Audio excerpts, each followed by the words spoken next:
They were the heroes from the future, teenagers protecting the universe from those that would sow the seeds of chaos.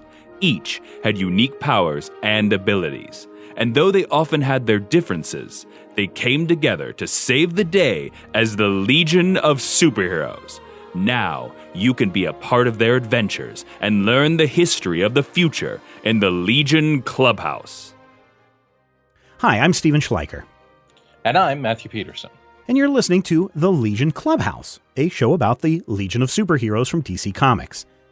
Now, before we get into our very first episode, I thought some of you might be interested in how this episode came about. One of our fine listeners, one of our big fans, knows that Matthew and I are big fans of the Legion of Superheroes for a long time, and we've always talked about our desire to have a Legion podcast where we could geek out about the Legion with other creators and other fans of the show. The problem is we've always been hindered by the lack of funds. So this spoilerite stepped forward and contributed enough funds for us to produce 10 episodes of the Legion Clubhouse. And we're super grateful, we're super thankful, and we're super excited about this opportunity to share our love with the Legion of Superheroes with you. Now, it's very important to note that we're not just recapping what's happened in the Legion issue by issue, panel by panel. We're also looking at the bigger implications of each issue, of the stories and the culture from which they sprang. And there are actually some minor cameo appearances, certain single panel appearances or joke appearances of the Legion that we may not even address simply because they're much more minor than what we're looking at. This is more of a larger overview of the Legion, both as a comic book and also as, I think, the social implications of what the Legion does become. Right now, the Legion Clubhouse is scheduled to release every other week until we've completed our 10-episode run. At that point, we're hoping that we have even more funding so that we can continue this episode. My hope is that you'll enjoy this show as much as we enjoy making it for you, and you will head over to our Patreon page at patreon.com/majorspoilers, and you'll sign up before we reach our 10th and final episode. We're looking to add 150 new patrons in order to make this an ongoing show. So, without further ado, let's go check out the Legion Clubhouse.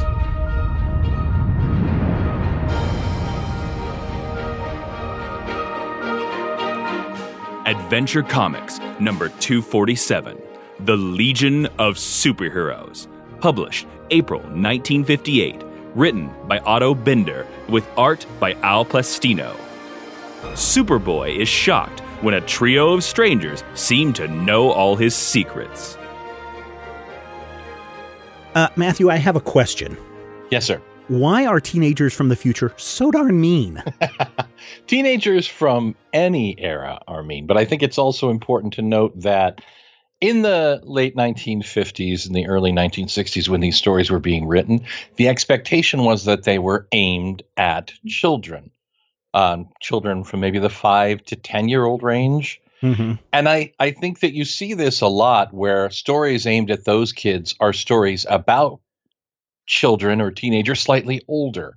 So those kids can be like, yeah, I'm going to be an awesome 16-year-old. And frankly, even the adult Superman stories of the era are filled with some serious, like, fraternity hazing level stories. So this really kind of fits into Silver Age Superman, where something weird is happening, and it turns out that someone is kind of tugging on Superman's metaphorical cape, no matter what Jim Croce told them not to do. What did you think of the tour of the future, where the Lightning Lad and Cosmic Boy and Saturn Girl are all like, "Hey, Superman, come with us to the future and join our club. We'll show you around, including the local ice cream shop." 9 delicious flavors from 9 different planets. The ice cream shop, their school and the history class, again, very much aimed at the kids, very much aimed at youth, around the world in 80 minutes. Mm-hmm. I love that. I mean, I think it's interesting to see what 1958 expected the 30th century to be like. And basically, it's Flash Gordon with flared shoulders and capes. Mm-hmm. Oh, definitely. I think one of the things that fascinates me is we are getting a Hercules tale here. You know, Hercules was given, 12 tasks. Superman is given 3 tasks, but he actually completes 6 tasks in his audition for the Legion of Superheroes. One of the things that fascinates me about getting into the Legion of Superheroes is you can really only have one power. Right. Each Legionnaire must have a unique superpower. And at this point, basically, that means a single ability. So magnetism, lightning, telepathy. And, well, there are other tantalizing glimpses of other Legionnaires in the back of their heads. Those are the only 3 that we get for probably the first 3 years of the Legion's history. You get your magnetism, your lightning, or your telepathy, and you got to write your name on your shirt like a Mouseketeer so that you don't forget it. What's fascinating, though, is that while they task Superman with only trying to use one of his powers at a time, they're actually, throwing these problems in his way, where instead of rescuing the ship, a giant satellite is crashing into the planet, or instead of putting out the fire, there are all these other things that the Legion are throwing in his way to kind of trick him and to haze him. And I still find that very odd and very fascinating, especially when it's coming from Otto Binder, who is all about inclusion. In a way, it kind of makes sense, though, because they're kind of addressing Superman, the legend, as a real person. And you come at it as Superman is this character that they've grown up knowing, larger than life adventures for decades and decades. And he has basically inspired their entire club. But that doesn't mean that they're not willing to, tweak his nose when he's a 14-year-old boy a little bit and kind of tease him. And it feels a little bit retrograde, but again, it is 1958 at this point in time. So I can accept it, and I feel like in a lot of ways it sets the tone for even later Legion stories, even the ones that, have a more mature, a more modern feel. They still have that weird kids doing kid things and kind of teasing each other and poking at each other and kind of being jerks. I have a theory. My theory is that the teenagers, the story, yes, the Legion may be mean. Teenagers may be mean to each other, and maybe even future teens are even worse than the normal 1950s teenagers. But what I think Binder is trying to do in this story is he's trying to say, yeah, you're probably going to have people be mean to you all your life, and people who may be your friends may do things to make you feel down or make you feel bad about what your skills are. But to be a real Superman, or a real Superboy in this case, in order to be a real hero, you need to turn it around on them to the point where they don't even realize that they are being made the target of the very things that they were making fun of you for. It's kind of a very complex way of thinking, because by the time that this issue ends, or the story ends, because this is 2 issues or 2 stories in this comic, suddenly 3 other things happen, and Superboy goes out and he solves these problems by himself in very unique ways. And by the time he comes back, he's like, yeah, remember how you told me that I could only use one power at a time? Well, I used all of your powers to solve this. I used magnetism, I used lightning, and I used mind reading, I guess. I bet you're wondering why I didn't just use my super strength. Yeah, and he basically turns it back around on each of them until they're like, oh my gosh, you're so brilliant, bravo, Superman. And Superboy is basically dropping the mic and walking off and giving him a superhero #1 medal. Yeah. And Cosmic Boy says on panel that part of it was they knew his powers, they knew his abilities, they knew just the scope of what a Superman can do, but this also proves that he's a super good sport. He's a human being who, even though they teased him and needled him, still got over his feeling of alienation, got over his personal hurt, and went out and did the heroic thing, and was, respectful of their group, even though they weren't respectful of him. And I think that's another important lesson to take out of this too, is that Superman, Superboy in this case, was the bigger boy. When it seemed like they were being mean or rude or dismissive, he still went out and did his Superboy thing, and he did it in such a way that he turned it back around on them. He steered into that skid, metaphorically speaking, of them teasing him, teased them right back, and proved that he's not just, a Superboy. He's also a nice kid from Smallville who can, take it as well as he can dish it out, I think. The thing about 247 that's really interesting to me is how much of the actual tone of the next 50 years of the Legion is right here. Mm-hmm. Oh, definitely. One of the things that's really fascinating, and it may be a mistake, and I think there are a couple of different versions of this comic that you can find. There are some recolored ones that have come out in some very hardback volumes. There are some big $19 600-page black and white printed on phone book paper volumes that you can go out and read. But one of the things that's interesting is in the final panel of Superboy being asked to join is we see a green-skinned kid with blonde hair. Yes. At the time, Brainiac had not been added to the lineup, but we see in this very diverse group of people standing around that, yeah, we can have an alien in here. Yep. And in the foreground, you can kind of see someone who may be Matter Eater Lad. I was going to say the same thing. Yeah. The initial, the timeline of the Legion is a little convoluted because it should be noted that by their time frame, Supergirl actually joins before Superboy. Mm-hmm. But I believe that the green-skinned Brainiac is actually something that wasn't in the initial issue. It was added later in the reprints. Yeah, and that's one of the things that, unfortunately, when we're looking at history, first runs of this, the original print of this, kind of expensive for us to get our hands on. So we're relying on collected editions, the black and white editions, to get us through these adventures. But I always find that kind of interesting. And in fact, beyond just this, don't let bullies get you down kind of attitude that Otto Bender brought into creating the Legion of Superheroes, he actually is bringing a lot of feminism into these characters as well, because instead of having a leadership made up of all males, one of the main, most important characters on the leadership team is Saturn Girl. Yeah, and Saturn Girl is treated as an equal to Lightning Lad, or Lightning Boy in this issue, and Cosmic Boy. And I think that that's very subtle, and it's not really trumpeted, which I think is really impressive for the day. 1958. Yeah. The My Little Margie era. And you never, ever see in the Silver Age Saturn Girl treated as anything other than an equal. You never see a Saturn Girl get spanked panel, for instance. Right. And I think that's one of the cool things about Otto Bender is he is subtly slipping in his agenda without anyone really realizing it. And it's done in a way that it's all very positive, it's all very forward-looking, and it's all very futuristic in all the right ways. And even the things that are still problematic about that future are things where you look at and go, they're trying. They put in a lot of effort for 1958.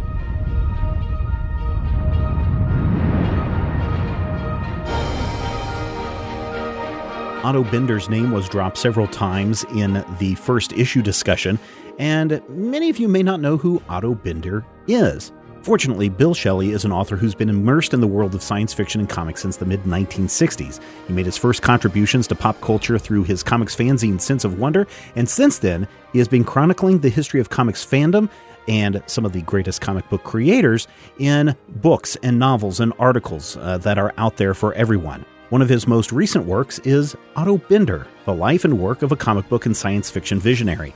I had a chance to sit down with Shelley to talk about Bender's life. How did you discover Otto Bender? I discovered Otto Bender when I picked up a comic book on a newsstand as an 8-year-old. And it was the first Superman Annual #1, which was published in 1960. And it turns out he wrote 6 of the 9 stories in that annual, which is the comic book that made me into a comic book fan. So it started me on my lifelong habit of reading and loving comics. Bender, though, didn't start in comic books, though. That's the thing that I think is most amazing, is that he really got to start in the pulps with his brother. Yeah, Otto Bender started in the pulps with his brother Earl as a writing team, E&O Bender. And they started in 1932 and gradually became more popular, made more sales, but finally, when Otto moved to New York in the late 30s, they really couldn't keep up the partnership the same way, and his brother didn't really want to either. So Otto took it over, and so most of these E&O Binder stories that are seen in science fiction pulps and Adam Link and so on are really just written by Otto. Well, I find that really interesting because even after they had formally dissolved their writing partnership, Otto was still a pretty cool guy to say, hey, as long as I'm writing as E&O Binder, I'm going to send you some money each time that that something is published. Otto tried to take care of his brother Earl by sending him money even after their partnership was broken up, yes, and also by helping him find markets when his brother later decided to try writing solo. Interesting. I'm curious, why did Binder travel to New York? Was he in Ohio? No, he was in Chicago. Oh, Chicago, okay. Otto Binder was a key player in Chicago science fiction fandom in the 30s. It was a hotbed of science fiction fans, probably the most impressive group of such fans in the country at the time. But he was working with a man named Otis Albert Klein. And Klein, Kline, was a literary agent who was a writer but was also a literary agent, and he needed a representative in New York. And Klein didn't want to move to New York, so he asked Otto, would you go there and be my representative? And, of course, this was a golden opportunity for Otto because as Klein's representative, he could also sell his own stories and learn all the ins and outs and make all the contacts, so it helped him tremendously as a writer to do that. I think that's really fascinating because, and I was reading the biography that you wrote of him. It's so fascinating because by taking this leap and saying, yes, I will be your representative in New York, he was able to not only learn the business to better his own career, but he had the ability to connect with what today we consider some of the biggest names in comic books and pulp novels of the time. Well, yes. When Otto went to New York, he did make a lot of connections, and when comic books came around in the early 40s, his friends became leaders and editors at DC Comics. One of his closest friends was Mort Weisinger, who came to Otto one time and said, "Hey, Otto, I have this opportunity to work at DC. How do you write for comic books?" And so Otto, who had been in comics for a couple of years, sort of told Mort how to approach it, and that essentially helped Mort get his job as a DC editor. And at the same time, Julius Schwartz also needed work, and eventually, I think in 1944, became an editor at DC as well. So these were two of Otto's best friends. And they had gone on like road trips together, right? Right. They drove across the country at least twice together, the three of them in the car, to visit Ray Bradbury in California, and to meet Fourier Ackerman in California, who was also a prominent science fiction fan. And so they used to play bridge, have all-night bridge games together. So they were very close. Mort Weisinger, Julius Schwartz, Ray Bradbury, H.P. Lovecraft. I mean, it's just like a who's who of everyone that's writing back in the 1930s and 40s. To me, it boggles my mind. But can you clarify or maybe tell us what is this story that I hear that he may have had some influence in the creation of Superman? Well, supposedly, Otto talked about to Richard Lupoff and others that he had met Jerry Siegel, a very young Jerry Siegel, at a meeting in Chicago of science fiction fans. Siegel had been publishing a fanzine, a science fiction fanzine, and they were talking, and Otto later said he came up with an idea of an alien from another planet coming to Earth and having powers as a result and becoming a hero on Earth due to the things that he could do based on his birth on another planet. So if this were true, it became a pretty central part of the Superman mythos, but Otto never really talked about it later and talked about it in public.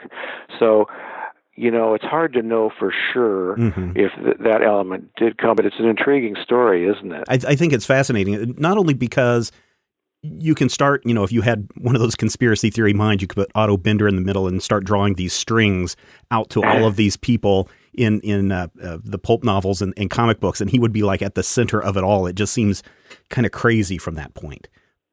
Well, yeah, I mean, he was an incredibly central figure, very influential, knew everybody, and his influences went far beyond his actual writing because of all the people he knew, the people he helped, and the influence his writing itself had on others. So, yes, he was definitely a central character. I don't know about conspiracy theories, but if you wanted to go there, you could do it. I'm thinking if you're someone like The Question, you'd have this big wall all marked up with lines and note cards and everything. It'd be pretty crazy. Well, he certainly knew them all. He went to a party at an apartment in New York where Lovecraft held court for a couple of hours and said he was one of the most fascinating speakers he ever heard. Wow. It just boggles my mind when I think about that, because I have, this affection for the Cthulhu mythos and the Legion of Superheroes and Superman and everything that Binder touched, including what we'll get to in a moment, Captain Marvel. So it just is like, wow, this is stuff that maybe people have never heard of before. Why do you think that when it comes to talking about comic book greats, for a lot of people would recognize Julius Schwartz and Mort Weisinger, but the name Otto Binder may not be as well known? I don't think Otto's name is as well known as Julius Schwartz or Mort Weisinger because he worked in anonymity, first of all, in the 40s. All of his work for Fawcett on the Captain Marvel and the Marvel family was done without any credit at all. And his work for DC in the 50s was done the same way. So he got out of comics in 1960 to start Space World magazine, and when Comic Fandom came along, Otto really wasn't around in terms of writing in comics. So fans weren't really reading stories by him from 1960 to 64. I think that had an effect. Mm-hmm. But I find he was out of the business. Yeah, but I also find it interesting, though, that he kept a very detailed log of everything that he worked on. So when you ask how many comics did Otto Binder write, he could say, hey, I wrote 3,000 comics, and here they all are, and here's when they were published, et cetera, et cetera. Yes, Otto's records is quite a remarkable document, and I have the original. Wow. Do you have those that you could put online, or have you ever thought about doing that, or are they just too precious for your research? Well, no, they're going to appear in Alter Ego magazine. We're doing a special, I think it'll probably be over multiple issues, but we want to publish every page of those records in Alter Ego, where I'm associate editor. Roy Thomas is editor. Mm-hmm. So those will actually be published eventually in Alter Ego. It's set for print, so it's going to happen. Wow, and that's a lot. I mean, that's like 75 pages or more in the original typed up or handwritten notes?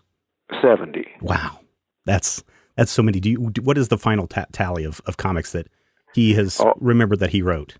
I couldn't tell you, but it's in the kind of a range, like 2,000 to 3,000. Wow. The one thing I can tell you is that Otto Binder was almost certainly the most prolific comic book writer of the 1940s, because he wrote not just for Fawcett and for Timely. He wrote a lot. He wrote a lot of Captain America for Timely, which is now Marvel, of course. Mm-hmm. But he also wrote tons of scripts for a company called Anglo-American, a Canadian company, and created a whole line of heroes for them. And did all this work that nobody has really gotten into much because they were Canadian comics. They're so hard to find, and many of them are very poor in terms of the artwork. But anyway, he was the most prolific writer, I'm quite sure, of the 40s. And, it's pretty amazing that he kept those records. However, he did not continue his records when he got back into comics in 1964 and worked in comics one way or another till about 1970. those are they're more documented because at that time credits were being published more in comics, but he didn't put those on his list. Wow, interesting. Yeah, let's talk about Otto Binder as a person who's very open-minded. That's the thing that I find very fascinating, because if you think about the time period, the 20s through the 60s, very troubling times in the United States and around the world. But somehow Binder has this way of working characters and creations that seem to be exploring topics that other creators weren't. And I'm thinking specifically about Adam Link. Well, absolutely. Adam Link, it was superficially a robot that had the mind of a human being and the feelings of a human being, and really he was pleading for understanding for this robot. But if you think about it, it's really an analogy or an allegory for race relations in America.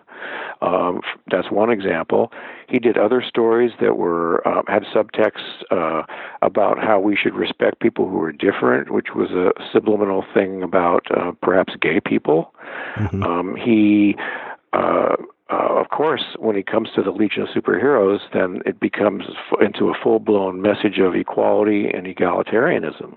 Which is really interesting, because when you and I were first exchanging emails, it's like, well, Otto Binder only wrote one issue of the Legion of Superheroes, or at least initially before Jerry Siegel took over and started writing.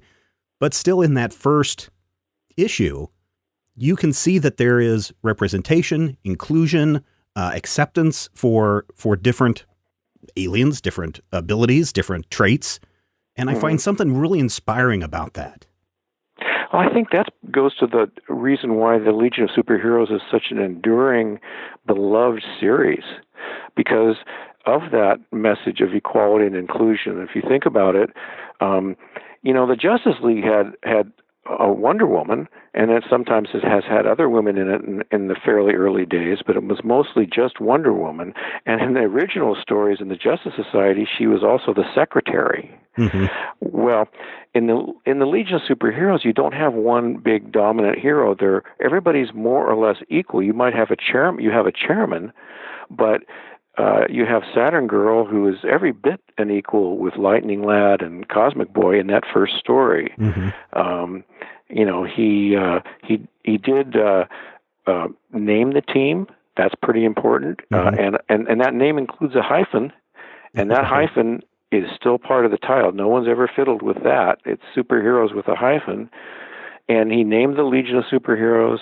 And he established that message of inclusion with women and equality with women and men, or boys and girls together, working together, and not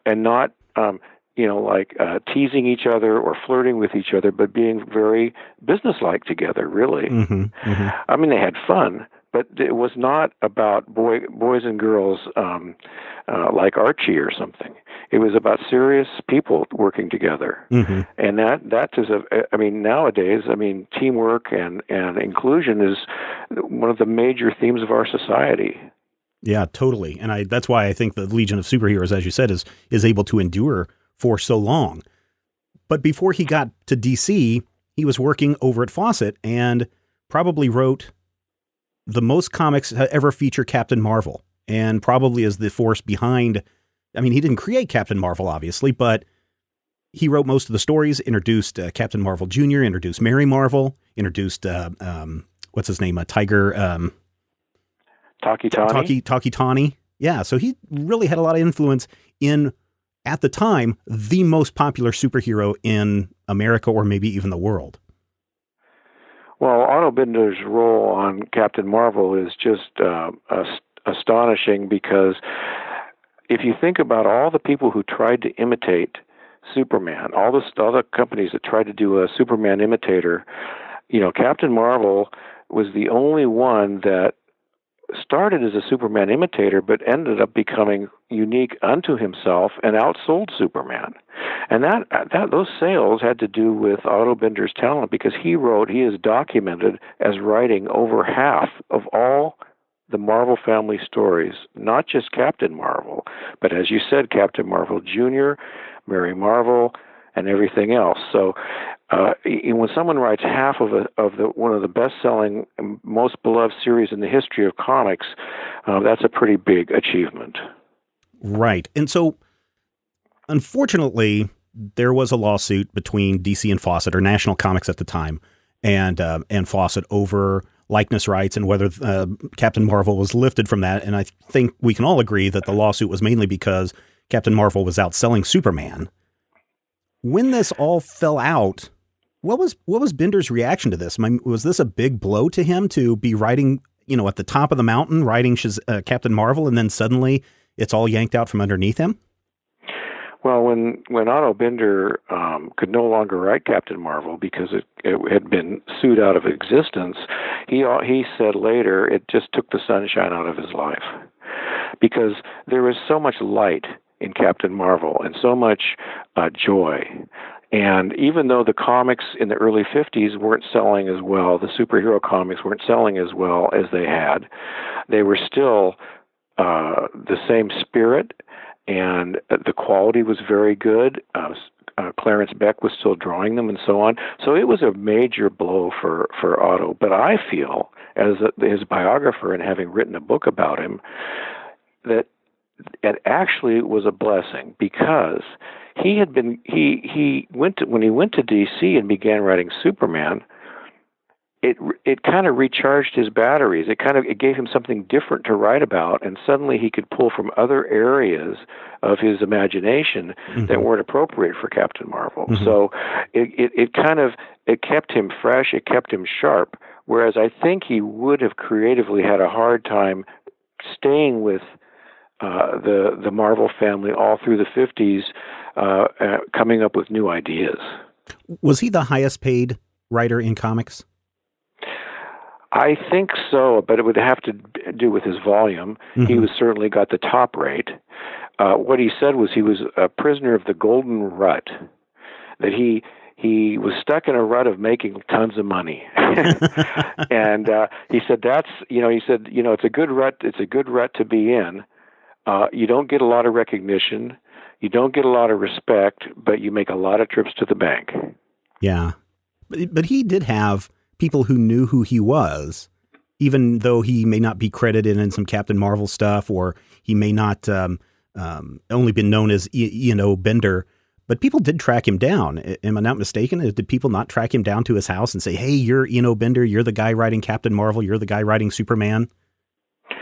Well, Otto Binder was rediscovered in 1960 by Richard Lupoff, who wrote an article called The Big Red Cheese about his memories of buying Captain Marvel comics in the 40s as a boy. And he published it in a series called All in Color for a Dime in his fanzine Zero.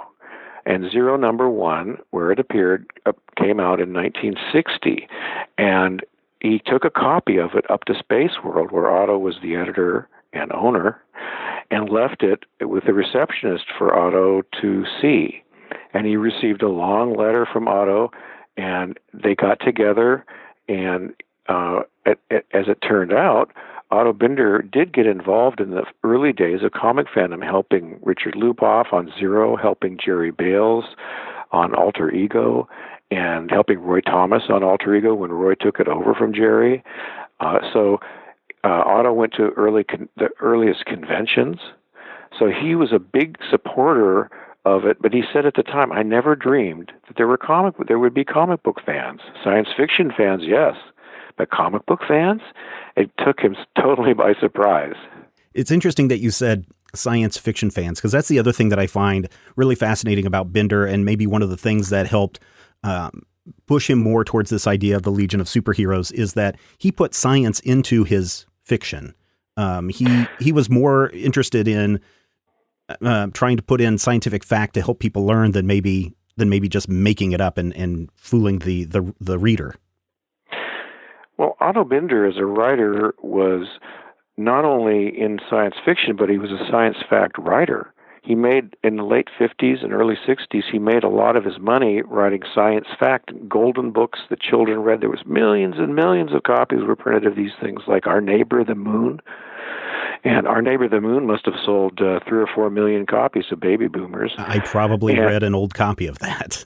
Yeah, I bet you did, because it's just, you couldn't escape it. Yeah. And this is the during the era of the space race.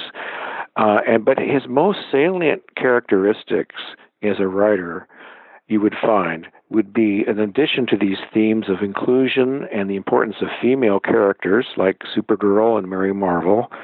Of course, he co-created Supergirl.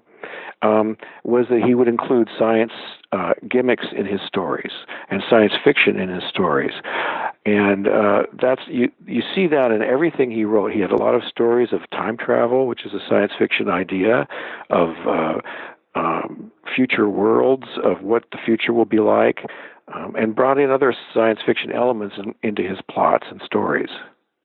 It's neat because when you think about comic books, you don't think about those kinds of things. I mean, certainly you see some other writers trying to do that when we're talking about how does the Flash use his powers, those kinds of things. Where does it come from? With Captain Marvel, it's all about magic, but being able to insert science into that, I think, is a big plus. And as you said, once he left comics, he went to go start space magazines. Oh, that's right. And then he took it a step further. He would go on radio shows to try to publicize Space World, and people would call in and ask him about UFOs and what he thought about those. And then at first he said, "Well, I until I see one, until I say hello to an alien, I'm going to be skeptical. I'm not going to believe it." But he gradually was worn down by the mountains of evidence in the 60s, and ended up becoming kind of a granddaddy of the UFO movement. Because his belief system was, if I'm not mistaken, he was more into the planet had been seeded by alien life. Is that the direction that he was going on? Well, later he wrote one of the first books about what you call ancient astronauts, aliens that came to Earth and seeded the human race, yes. And because their really evolution doesn't explain some things a lot of people feel.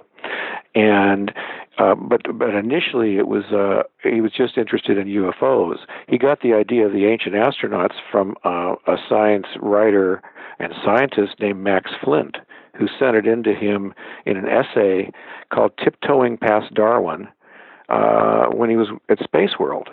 And that's where he started thinking about the ancient astronauts. But the UFO interest came up sort of independently of that, and he ended up writing several books about UFOs.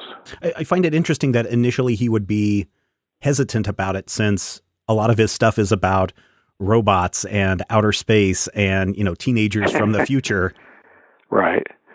Well, there were science fiction writers in the 20s and 30s that never believed there would never be space travel. Mm-hmm. So, you could still have fiction even if you didn't believe it was happening. I think with Otto, he wanted to believe that there were UFOs. It made sense, that there had to be some other life out there in the universe, but he was just not going to put himself into the same group with a lot of people that, on the fringes might seem a little out there. Mm-hmm. He was selling himself as a serious science writer, so he had to be careful of his reputation. But behind the scenes, he was getting more and more intrigued as the 60s went on. Mm-hmm.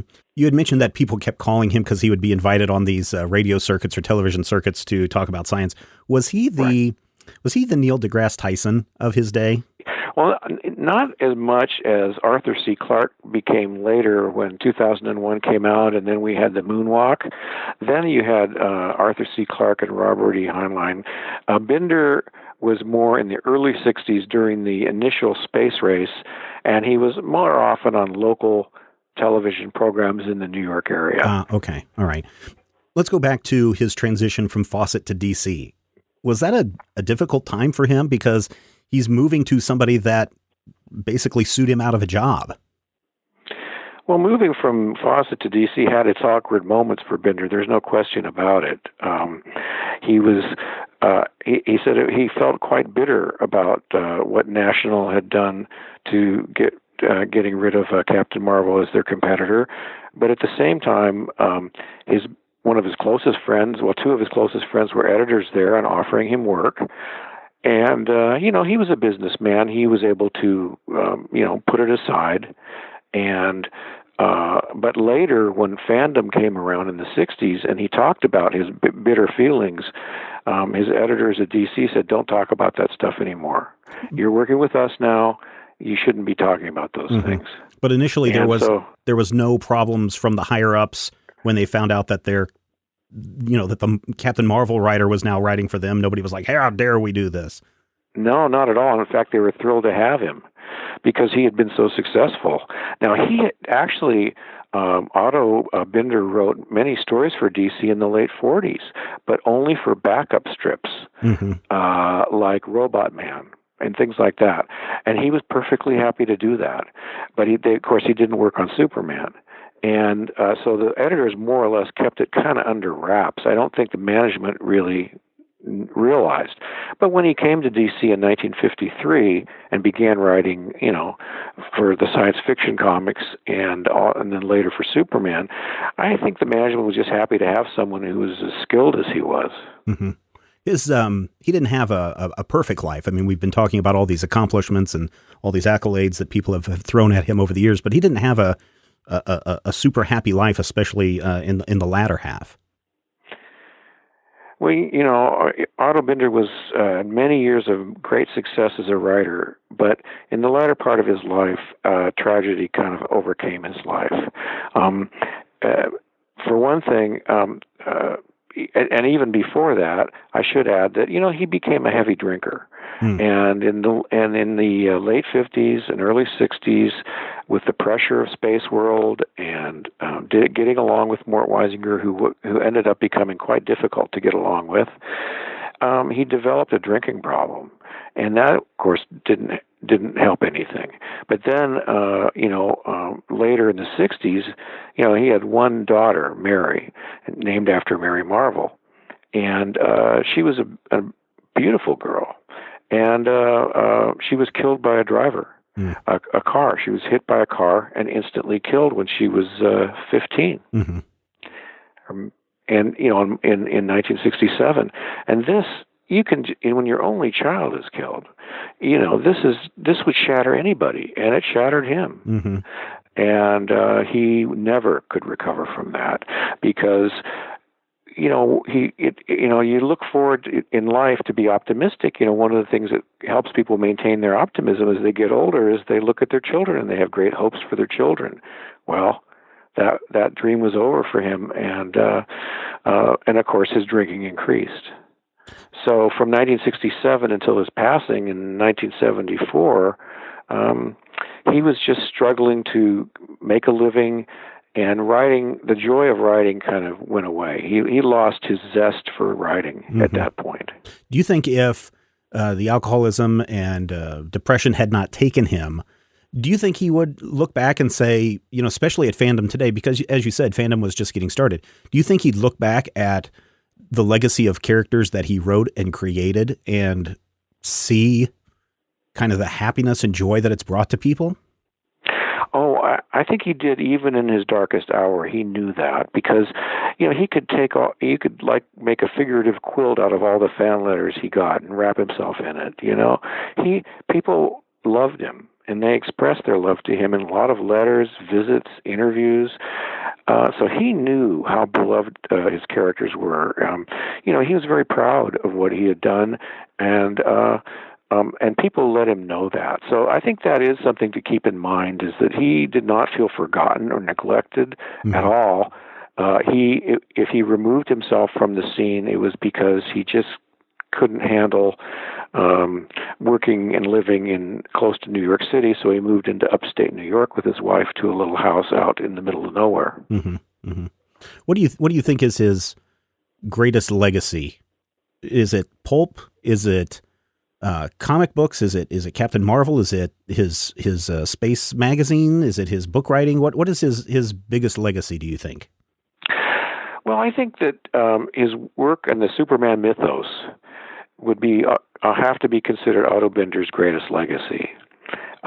Establishing so many things in the late 50s that we still have today, such as co-creating Supergirl, Superboy's dog Crypto, the inventing Lana Lang, Lois Lane's sister, the bottle city of Kandor, the little Kryptonian city that Superman had in a bottle and could never enlarge. He probably did in some universe somewhere now, but back then he couldn't. And in general, bringing humanity to the Superman family of comic books that they had never had before, I think is his most enduring legacy because of the continued popularity of these characters. And also, obviously, Captain Marvel would never be around today. He would have been a forgotten hero if Otto Binder had not been working on him. The magic would not have been as strong, and the character wouldn't have sustained as long as it did. And I don't think the interest would be sufficient to have him be he's a pretty strong character at DC these days. There's supposed to be a Captain Marvel movie coming along eventually here. So he's not a top character, but I think that legacy is also very important. Your book, Otto Binder, The Life and Work of a Comic Book and Science Fiction Visionary, is available now in a new edition that people can buy. Bill, what else are you working on? Well, I finished a biography of Harvey Kurtzman, which won the Eisner Award for the best comics-related book of 2015. And I'm very proud of it. It's called Harvey Kurtzman, the Man Who Created Mad. And right now I'm working on an extended version of my memoir called Sense of Wonder, A Life in Comic Fandom, where I wrote about how comics saved my life as a kid and gave me all kinds of opportunity to become a writer and to learn to draw and all kinds of things. And now, late in life, writing about comics has given me a writing career. And so really fandom is the bookend of the beginning of my life and the latter part of my life now, and hope it goes on for quite a while still. But it's the rest of the story that my original book, which came out in 1998, didn't have. That's what I'm working on: Sense of Wonder, A Life in Comic Fandom. Adventure Comics number 267, Prisoner of the Superheroes, published December 1959. Written by Jerry Siegel with art by George Papp. The Legion returns to investigate strange historical claims. Will Superboy actually become a villain? Adventure Comics 267 is a weird one, Matthew, because, again, teenagers are mean for the wrong reasons. This is one of those stories of everyone trusts technology, but technology shouldn't be trusted. Yeah. And unlike 247, which kind of had a nice hook to it and an expectation, it felt like from the first pages that something else was going on, even when they were taunting him. Mm-hmm. This feels from the first page cruel, flat out cruel to Superboy. The Legion is mean to him. The city of the city of Smallville turns on him. Ma and Pa Kent are like, we wish you were never adopted. We wish you'd never came to our little town, Superboy. Get out of here. I could send you back to the orphanage, but you're from space, so shut up, boy. Well, what's even worse is that when the final reveal happens, Saturn Girl is like, yeah, I made everybody hate you. Yeah. I used my mental mojo to make the town and your parents hate you. Even his dog. She mind controlled his dog, dude. That is cold. And the worst part is it's all because of a mistake. And I think that this is something that even today is kind of a lesson where we need to question what is presented before us. Just because it shows Superman destroying a ship or tearing up an airstrip or shoving a factory down into a giant crevasse doesn't mean that Superman has gone crazy and we need to lock him in a kryptonite-lined prison for the rest of his life. Right. And with the reveal that, it's a computer glitch, I think that's even more relevant today than maybe it was 50 years ago. Or longer than that, 60 years ago.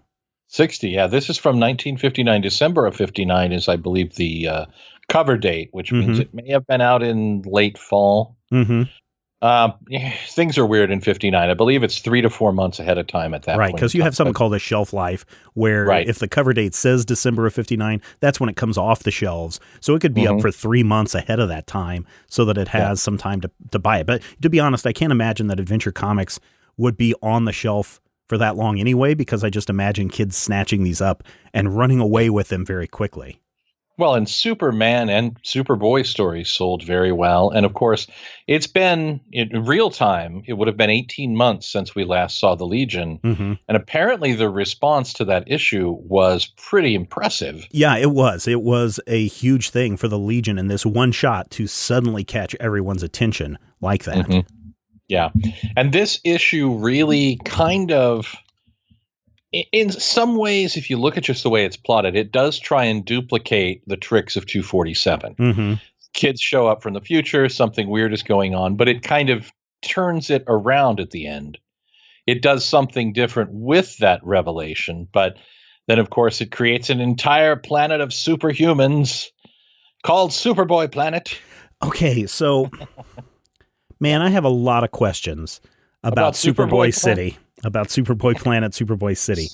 Superboy City. That's my favorite. First of all, my first question is, after this issue, has Superboy Planet ever been brought up again, or did the Legion of Superheroes feel so bad that they made such a giant goof that they just destroyed the planet and never brought it up again? That's actually funny. Superboy Planet is in the modern day. It's important to know that they came back from the 30th century and created Superboy Planet in the 20th century. Right. I am not aware of any other appearances of Superboy Planet, which makes me wonder if somehow it didn't become something like maybe Tacron Galtos or something else. But again, that would all be speculation. In story, it just went away. And all of the superhumans that lived there probably moved to, I don't know, Batman Planet, where you have to talk like this. That's the other weird thing, is that there are so many superheroes flying around in space with their little rocket packs without any protection, breathing protection. Of course, you got to remember, this is before we actually had a regular space program where we realized, oh, hey, people need to breathe out there in the cold, dark vacuum of space. Well, remember, the Legionnaires, and again, this is something that retroactively, so, take it with a grain of salt. Right. The Legionnaires have their invisible trans suits that allow them to travel unaided in space. Yeah, but these 10 million people streaming this convoy across the galaxy are not Legion people. Are you saying that, or are you just saying that by the fact that the technology exists? That's what I was wondering. Is just because the fact that the technology exists, does that mean that other people also have access to this same technology? For example, if I were alive in the 30th century, would I have access to a flight ring? Could I go down to my local Piggly Wiggly, pick up a flight ring, and go to town?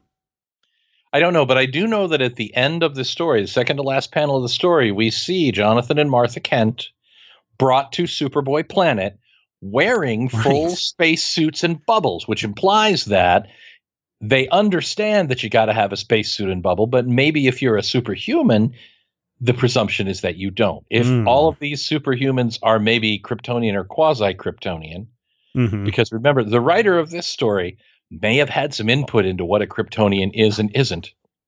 I'm wondering if maybe it's just the expectation that if you're super, you can fly in space unaided and don't ask too many questions, kid. I don't know. I wanted to bring this up. The first issue appearance of Legion of Superheroes was written by Otto Binder, so he gets full credit for that. But the second issue, the follow-up story where the Legion appears, and many of their subsequent stories after that are all written by Superman creator Jerry Siegel, or co-creator Jerry Siegel. Right.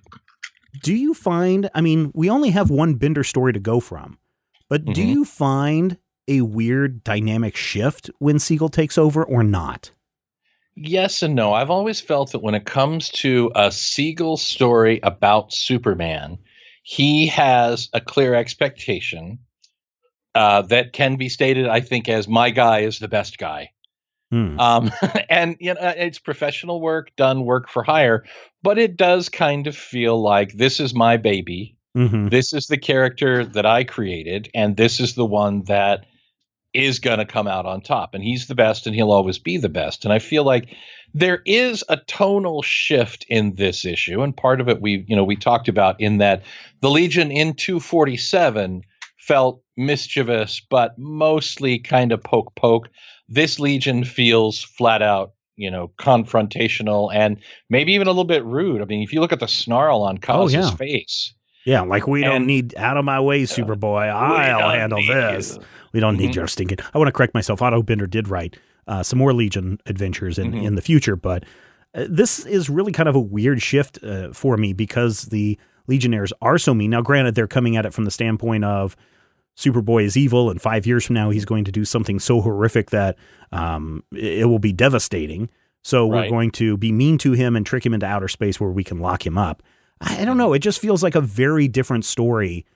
If they were so popular, this feels like Superman 1 and Superman 2, where it was supposed to be one film and it was supposed to be one great giant epic story.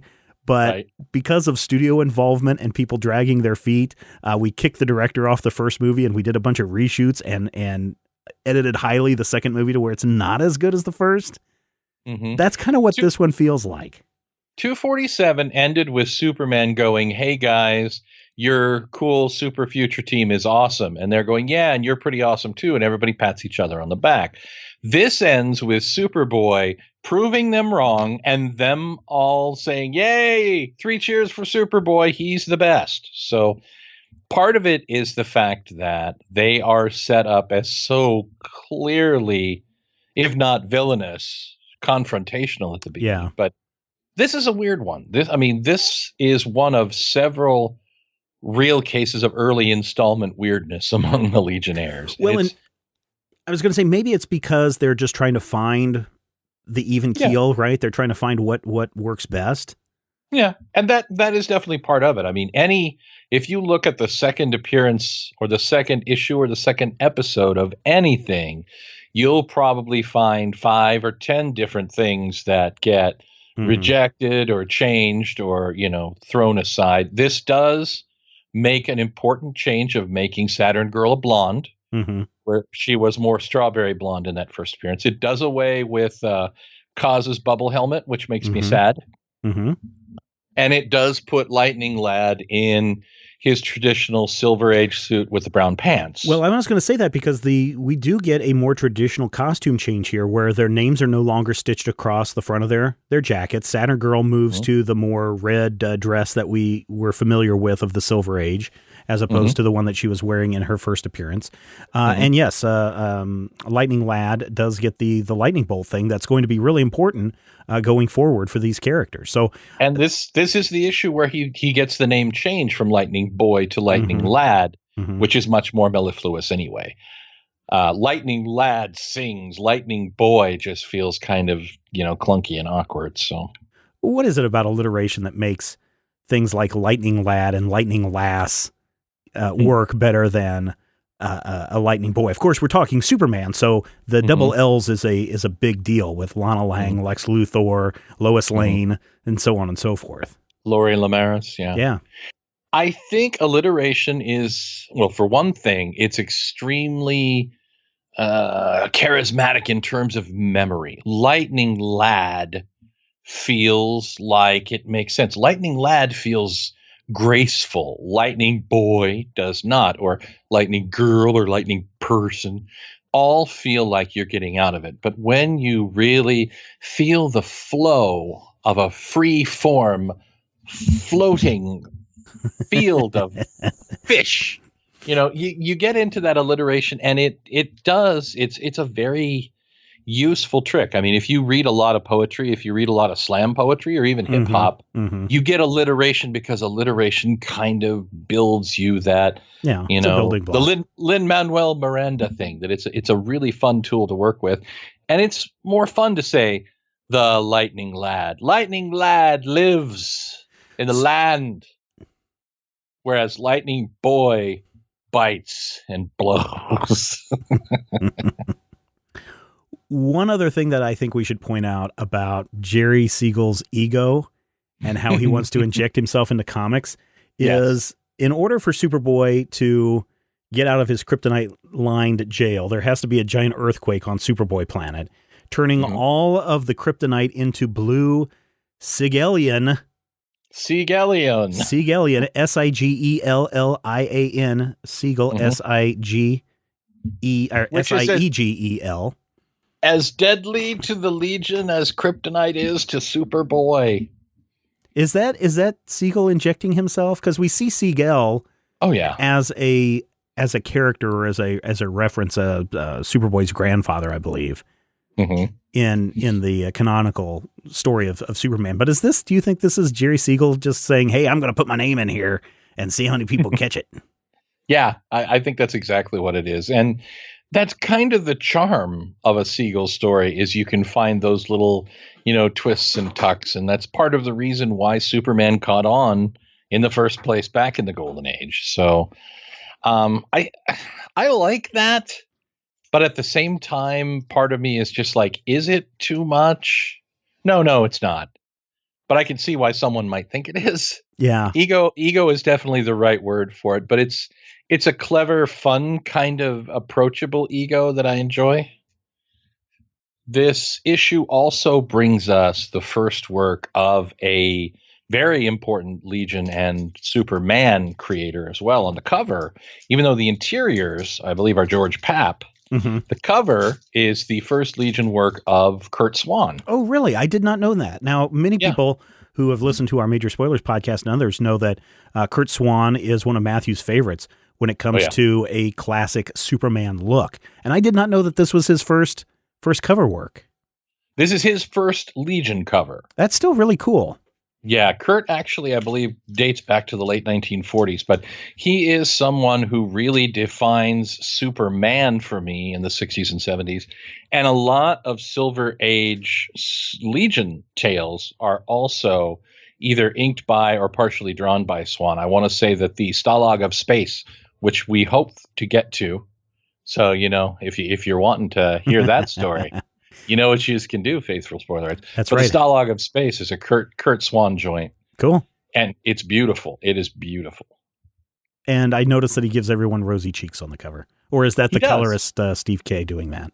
It's a little of both. It's the 50s. Things are different in the 50s. In 1959, people needed the rosy cheeks. And also, cover reproduction isn't exactly the science in 1959 that it will become in the year 2017. That's true. So bottom line for Adventure Comics 267, everyone is innocent until proven guilty. Technology will falter, and somewhere out there, orbiting a star near you, is Superboy Planet. Superboy Planet. Well, Matthew, that wraps up our first installment of the Legion Clubhouse. How'd it go with you? I had a good time. I like this early Legion stuff. I feel like these two stories may not be the meatiest of the Legion stuff that we're going to get into, but they're wonderful in scene setting. They're wonderful in seeing this is where they're going, and this is where all of these things are going to sprout from. I mean, 247 has several panels where you see those other shadowy Legionnaires. And yet my first thought now, even 60 years later, is, gosh, I want to know who all those guys are. And we will find out in future episodes, I'm sure. I know, but I'll tell you next time around. So here's my thought. We're in 1958, 1959 for these stories. And I think that this may have been the most perfect time for the Legion to appear because baby boomers are coming of age and they're looking for ways to connect with superheroes, right? I mean, we're talking about 18-year-olds, 17, 18-year-olds coming of age. It's their younger brothers and sisters, the 5 and 6-year-olds that are still buying these things. Yep. Superman was still probably their parents' hero, so they're probably reading Superboy comics more than anything. Cowboy comics, there's still a lot of them at the time, but I mean, the space age has come about. We're hearing all the things about trying to put a man on the moon. Not quite yet, but we're getting close to the point where we're putting a man on the moon before the end of a decade. And so space is this really cool thing. And when you look at it, the Legion incorporates all of these, plus the fact that the future is going to be a better place for everyone once we get along. It really sets up this really cool notion that the future is going to be okay, and don't worry about duck and cover and that we're all going to die in a horrible post-nuclear age. Yeah. Everyone will have something to contribute in the future. And I think that's really, you can start to see that here in these stories where these three kids are like, Superman, we know you're a legend, but also we want to know you're a good guy. Mm-hmm. We want you to be someone that we can hang out with. And it kind of, I think, does show that transition into the 60s movements, into that maybe not quite into the hippies, but definitely into let's all get along. Let's take a moment, expand your consciousness. So do you think then that the Legion of Superheroes is what led to the hippie movement? I think that it's definitely from those same social aspects. I think the things that's why in future installments we're going to see Munchie Man and Patchouli Lad. Patchouli Pal, yeah. And don't forget Birkenstock Kid, because he's one of my favorite members of the Legion of Substitute Heroes Auxiliary Backup Reserve. The guys who aren't ready to be ready, but might be ready to be ready if you have a situation that's just small enough for them to handle. That wraps it up for this installment of the Legion Clubhouse. Thank you so much for joining us on our first episode.